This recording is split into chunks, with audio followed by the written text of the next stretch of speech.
বিশ্ব সংবাদে আপনাকে স্বাগত। শুরুতেই জানাবো হাতে পাওয়া সর্বশেষ আন্তর্জাতিক সংবাদের শিরোনাম, পরে বিস্তারিত। প্রথমে ইসরায়েল, ফিলিস্তিন ও ইরান যুদ্ধ চলছে, জানিয়ে দেব আমাদের হাতে থাকা সর্বশেষ গুরুত্বপূর্ণ আপডেট আন্তর্জাতিক সংবাদ। গাজায় গণকবরের বিষয়ে ইসরায়েলের কাছে জবাব চেয়েছে হোয়াইট হাউস। জানিয়ে দেব গাজায় সংঘাত বন্ধে ইসরায়েলকে যে শর্ত দিল হামাস। আরো জানিয়ে দেব অবশ্যই আত্মরক্ষার অধিকার রয়েছে ইসরায়েল, বলছে ন্যান্সি পেলোসি। এবং আরো জানিয়ে দেব মার্কিন বিশ্ববিদ্যালয়ে জড়ালো আন্দোলন, ইসরায়েল থেকে বিনিয়োগ প্রত্যাহারের দাবি। এবং আরো থাকছে মুসলিমদের বিরুদ্ধে কেন হঠাৎ আক্রমণ শুরু করলেন মোদি। এবং সর্বশেষ জানিয়ে দেব গোপনে ইউক্রেনকে দূরপাল্লার ক্ষেপণাস্ত্র দিয়েছে যুক্তরাষ্ট্র। শুনছিলেন সংবাদ শিরোনাম, এরপর বিস্তারিত। তার আগে অনুরোধ থাকবে, ভিডিওটি যদি ভালো লেগে থাকে ভিডিওটিতে একটি লাইক এবং কমেন্ট করে জানিয়ে দিন ভিডিও সম্পর্কে আপনার মূল্যবান মতামত। এবং আরো কমেন্ট করে জানিয়ে দিন ভিডিওটি আপনি কোথা থেকে দেখছেন এবং শুনছেন। গাজায় গণকবরের বিষয়ে ইসরায়েলের কাছে জবাব চেয়েছে হোয়াইট হাউস। হোয়াইট হাউস বুধবার বলছে, ইসরায়েলি অবরোধের ধ্বংস হয়ে যাওয়া গাজায় দুটি হাসপাতালে গণকবরের আবিষ্কারের পর তারা দেশটির কর্তৃপক্ষের কাছে জবাব চেয়েছে। গাজায় সিভিল ডিফেন্স এজেন্সি জানিয়েছে 24 এপ্রিল স্বাস্থ্যকর্মীরা খান ইউনিসের নাসের হাসপাতালে ইসরায়েলি বাহিনীর হত্যার শিকার এবং গণকবরের প্রায় 340 জন লাশের সন্ধান পেয়েছে। গাজা শহরে আল শিফা হাসপাতালের চত্বরে দুটি গণকবরে প্রায় 30টি লাশ পাওয়া গেছে বলে জানা গেছে। জাতীয় নিরাপত্তা উপদেষ্টা জ্যাক সুলিভান সাংবাদিকদের বলেন, আমরা জবাব চাই, আমরা এটি পুঙ্খানুপুঙ্খভাবে এবং স্বচ্ছভাবে তদন্ত দেখতে চাই। গণকবরগুলো আবিষ্কারে ইউরোপীয় ইউনিয়নের সমর্থনে পরিস্থিতি স্বাধীন তদন্তে জাতিসংঘের দাবি জোরালো হচ্ছে। ইসরায়েলি সেনাবাহিনী মুখপাত্র মেজর নাভাদ সোনানি বলেন, নাসেরের কবরটি কয়েক মাস আগে গাজাবাসীরা খনন করেছিল, ইসরায়েলি সেনাবাহিনী স্বীকার করছে। ফিলিস্তিনিদের দেওয়া কবরের লাশগুলো জিম্মিদের সন্ধানকারী সৈন্যরা পরীক্ষা করছে। তবে এই হত্যাকাণ্ডের পেছনে ইসরায়েলি সৈন্যরা ছিল এমন অভিযোগের ব্যাপারে তিনি সরাসরি কিছু বলেননি। গাজায় 6 মাসেরও বেশি সময় চলমান যুদ্ধে আন্তর্জাতিক আইন সুরক্ষা পাওয়ার হাসপাতালগুলো বারবার ইসরায়েলি বোমাবর্ষণের শিকার হয়েছে। হামাস পরিচালিত অঞ্চলের স্বাস্থ্য মন্ত্রণালয় হিসেবে ইসরায়েলি প্রতিশোধমূলক নির্বিচার এই হামলায় গাজায় কমপক্ষে 34,262 জন বেসামরিক নাগরিক নিহত হয়েছে, যাদের বেশিরভাগই নারী ও শিশু। গাজার সংঘাত বন্ধে ইসরায়েলকে যে শর্ত দিল হামাস। 5 বছর বা তার বেশি মেয়াদে অস্ত্রবিরতি দিতে প্রস্তুত হামাস, এমনকি সশস্ত্র শাখা বিলুপ্ত করে পুরো দস্ত রাজনৈতিক দল হিসেবে কার্যক্রম পরিচালনা করতে প্রস্তুত। তবে শর্ত হলো ইসরায়েলকে 1967 সালের সীমানা ধরে স্বাধীন ফিলিস্তিন রাষ্ট্রের প্রতিষ্ঠা মেনে নিতে হবে বলে জানিয়েছে হামাস। মার্কিন সংবাদ সংস্থা অ্যাসোসিয়েটেড প্রেসকে এপি দেওয়া এক সাক্ষাৎকারে হামাসের উপপ্রধান খলিল আল হাইয়াব এসব কথা বলেন। এমন এক সময় এই শর্ত ব্যক্ত করা হলো যখন হামাস ও ইসরায়েলের মধ্যে যুদ্ধবিরতি আলোচনা থমকে আছে। আল হাইয়াব যুক্তরাষ্ট্র, কাতার ও মিশরের মধ্যস্থতায় যুদ্ধবিরতি আলোচনা হামাসের নেতৃত্ব দিয়েছে। ইস্তাম্বুলে এপির সঙ্গে আলাপের সময় আল হাইয়া জানায়, গাজায় হামাস ও পশ্চিম তীরে একটি ঐক্যবদ্ধ সরকার গঠনের প্রতিদ্বন্দ্বী ফাতাহের নেতৃত্বে পরিচালিত প্যালেস্টাইন লিবারেশন অর্গানাইজেশন এবং পিএলওতে যোগ দিতে চায়। এ সময় তিনি উল্লেখ করে তার দল শর্ত সাপেক্ষে অস্ত্র ত্যাগ প্রস্তুত। তিনি বলেন, হামাস পশ্চিম তীরে এবং গাজা উপত্যকা ইসরায়েলে 1967 সালের সীমান্ত অনুসার করে একটি সম্পূর্ণ সার্বভৌম ফিলিস্তিন রাষ্ট্র গঠন এবং আন্তর্জাতিক রেগুলেশন অনুযায়ী ফিলিস্তিন শরণার্থীদের প্রবর্তন মেনে, এবং এমনটা হলে হামাসের সামরিক শাখা বিলুপ্ত করা হবে। হামাসের অন্যতম শীর্ষ এই নেতা বলেন, যারা দখলদারের বিরুদ্ধে লড়াই করে স্বাধীন হয়েছে, তাদের অধিকার ও রাষ্ট্র পেয়েছে। সেই বাহিনীগুলো কি করছে? তারা রাজনৈতিক দলে পরিণত হয়েছে এবং তাদের রক্ষাকারী সশস্ত্র বাহিনী জাতীয় সেনাবাহিনীতে পরিণত হয়েছে।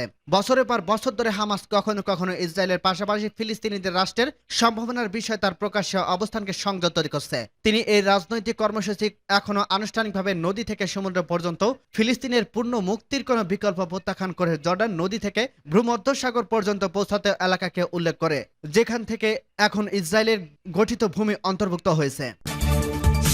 অবশ্যই আত্মরক্ষার অধিকার রয়েছে ইসরায়েলের। যুক্তরাষ্ট্রের পার্লামেন্টের কংগ্রেসের নিম্নকক্ষ হাউস অব রিপ্রেজেন্টেটিভের সাবেক স্পিকার ন্যান্সি পেলোসি মনে করেন, ইসরায়েলের কল্যাণের স্বার্থে প্রধানমন্ত্রী বেঞ্জামিন নেতানিয়াহুর শীঘ্রই পদত্যাগ করা উচিত। নেতানিয়াহুকে মধ্যপ্রাচ্যের শান্তির পথে বাধা বলে উল্লেখ করে তিনি বলেন, খবর বিবিসি নিউজের।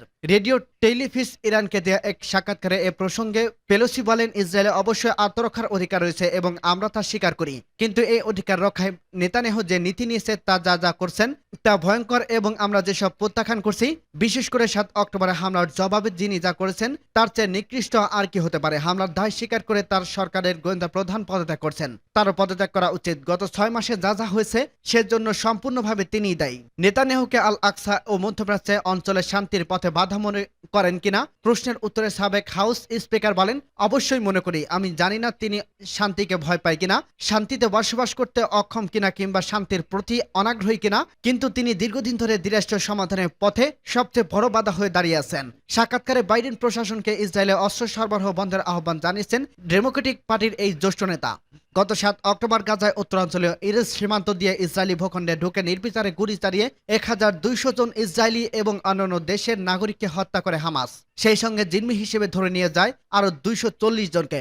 জবাবে সেই দিন থেকে গাজা অভিযান শুরু করে ইসরায়েলি প্রতিরক্ষা বাহিনী আইডিএফ। গত ৬ মাস ধরে চলমান সেই অভিযানের কার্যত ধ্বংসস্তূপে পরিণত হয়েছে গাজা উপত্যকা। নিহত হয়েছে ৩৪,০০০-এরও বেশি ফিলিস্তিনি। নিহতদের অধিকাংশই শিশু ও নারী ও বেসামরিক লোকজন। কাতার, মিশর ও যুক্তরাষ্ট্রের মধ্যস্থতার দুতিয়ালিতে গত ২৫ নভেম্বর থেকে ১ ডিসেম্বর পর্যন্ত অস্থায়ী যুদ্ধবিরতি ঘোষণা করেছিল হামাস আইডিএফ। সেই যুদ্ধবিরতির সময় নিজেদের কবজায় থাকা জিম্মিদের মধ্যে ১০৮ জন জিম্মিকে মুক্তি দেয় হামাস। অন্যদিকে দেশের বিভিন্ন কারাগারে বন্দী ফিলিস্তিনিদের মধ্যে ১৫০ জনকে কারাগার থেকে ছেড়ে দেয় ইসরায়েল।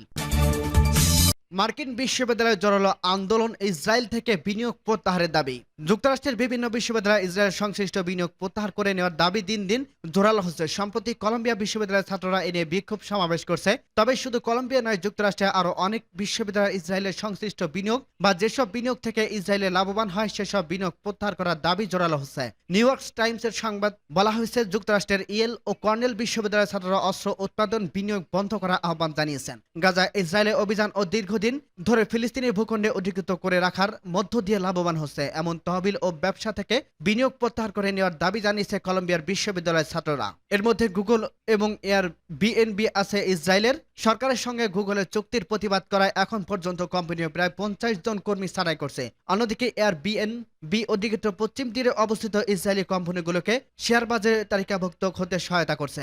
যদিও গবেষণায় বলছে এ ধরনের বিনিয়োগ প্রত্যাহারের দাবি বাস্তবায়িত হলে ইসরায়েলের সংশ্লিষ্ট ব্যবসা প্রতিষ্ঠানগুলো বিশেষ ক্ষতি হবে না। তারা আরো বলেন, বিশ্ববিদ্যালয়গুলো বিনিয়োগ প্রত্যাহার করলে নিলে বা ভোট দেওয়ার অধিকৃত হারালে উল্টে ফল হবে। তখন এসব কোম্পানি কার্যক্রম বিশ্ববিদ্যালয়ের মতো প্রতিষ্ঠানের সংশ্লিষ্ট থাকবে না। এতে এই কোম্পানিগুলো যা খুশি তা করার সুযোগ পাবে। বিশ্ববিদ্যালয়গুলো এখন পর্যন্ত ইসরায়েলের সংশ্লিষ্ট কোম্পানি থেকে বিনিয়োগ প্রত্যাহারের দাবি প্রত্যাখ্যান করছে। ইসরায়েলের সমর্থকরা বলেন, এসব দাবি অনার্য এবং অর্থে যেসব ইসরায়েল সব সময় হামলার হুমকিতে আছে। একই সঙ্গে এই দাবি ইহুদি বিদ্বেষ সম্পর্কিত, কারণ বিশ্বের ইহুদি অধ্যাসিত দেশকে লক্ষ্য করে এসব দাবি করা হয়। বয়কট, বিনিয়োগ প্রত্যাহার ও নিষেধাজ্ঞাবাদীদের এ ধরনের অভিযোগ করেন। মুসলমানদের বিরুদ্ধে কেন হঠাৎ আক্রমণ শুরু করলেন মোদি? ভারতের লোকসভা নির্বাচনের ৭ ধাপ ভোটে গিয়ে শুরু হয়েছে। এবারে নির্বাচন প্রধানমন্ত্রী নরেন্দ্র মোদি তার দল বিজেপির প্রচার কৌশল, মুসলিম বিদ্বেষ এবং ভোটারদের বিভাজন সহ নানা বিষয়ে আল জাজিরার ২৪ এপ্রিল বিশ্লেষণমূলক লেখাটি লিখেছেন অপূর্বনন্দ। তিনি ভারতের দিল্লি বিশ্ববিদ্যালয়ের হিন্দু শিক্ষক। সেই সঙ্গে তিনি সাহিত্য সংস্কৃতি নিয়ে সমালোচনামূলক বিশ্লেষণ লেখেন। ভারতে এবার লোকসভা নির্বাচনের ৭ দফায় ভোট গ্রহণ শুরু হচ্ছে। প্রধানমন্ত্রী নরেন্দ্র মোদি ও তার দল ভারতীয় জনতা পার্টি বিজেপি হিন্দুদের স্বার্থ রক্ষায় ত্রাণকর্তা হিসেবে নির্বাচন লড়াই কৌশল বেছে নিয়েছে। এটা স্পষ্ট করা হয়েছে, হিন্দুদের স্বার্থের সুরক্ষা মানে মুসলমানদের কাছ থেকে তাদের সুরক্ষিত রাখা। মোদি ও বিজেপির মতে মুসলমানদের সঙ্গে মিলে সংখ্যাগরিষ্ঠ হিন্দুদের বিরুদ্ধে ষড়যন্ত্র করছে বিরোধী দল কংগ্রেস। এর প্রধান উদ্দেশ্য হল হিন্দুদের সম্পদ ও অধিকার কেড়ে নিয়ে মুসলমানদের হাতে তুলে দেওয়া। এর জন্য ভারতীয় ভূখণ্ডে হিন্দুরা বিপদের মুখে রয়েছেন। নরেন্দ্র মোদি গত রোববার রাজস্থানের রাজ্য একটি নির্বাচনী জনসভায় বলেছিলেন, যদি বিরোধীরা ক্ষমতা আসে তাহলে তারা হিন্দুদের সম্পত্তি কেড়ে নেবে। যাদের বেশি সন্তান রয়েছে তাদের সেই সম্পত্তি দিয়ে দেবে।